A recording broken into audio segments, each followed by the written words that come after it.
Davlat xavfsizlik xizmati va boshqa huquq-tartibot idoralari xodimlari tomonidan o'tkazilgan tezkor tadbirlarda dehqon bozorlarining mansabdor shaxslari auksion orqali sotilishi kerak bo'lgan savdo nuqtalarini shaxsiy moddiy manfaatdorlik evaziga fuqarolarga noqonuniy ravishda sotish bilan shug'ullanib kelayotganlik holatlari aniqlandi.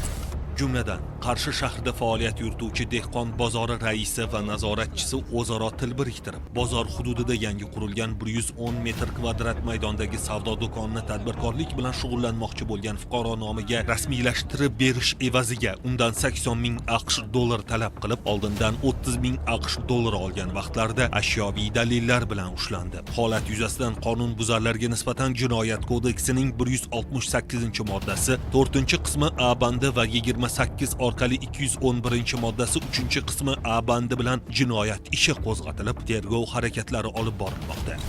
Boshqa holatda esa Buxoro shahridagi qishloq xo'jaligi mahsulotlari ulgurji sotiladigan bozor rahbari va ish yurituvchisi o'zaro til biriktirib, bozor hududida yengil konstruksiyali savdo do'koni qurib, tadbirkorlik bilan shug'ullanishi uchun 120 metr kvadrat yer maydonini ajratib berish evaziga fuqarodan 11 ming AQSh dollar olgan vaqtlarda ularning noqonuniy harakatlariga chek qo'yildi. Hozirda mazkur shaxslarga nisbatan Jinoyat kodeksining 168-moddasi 3-qismi A va bandlari bilan jinoyat ishi qo'zg'atilib, tergov harakatlari olib borilmoqda. Hurmatli fuqarolar, kundalik hayotda shu kabi qonun buzilish holatlariga duch kelsangiz, Davlat xavfsizlik xizmatining 1520 qisqa raqamiga qo'ng'iroq qilib xabar bering. Shaxsingizni sir saqlanishi kafolatlanadi.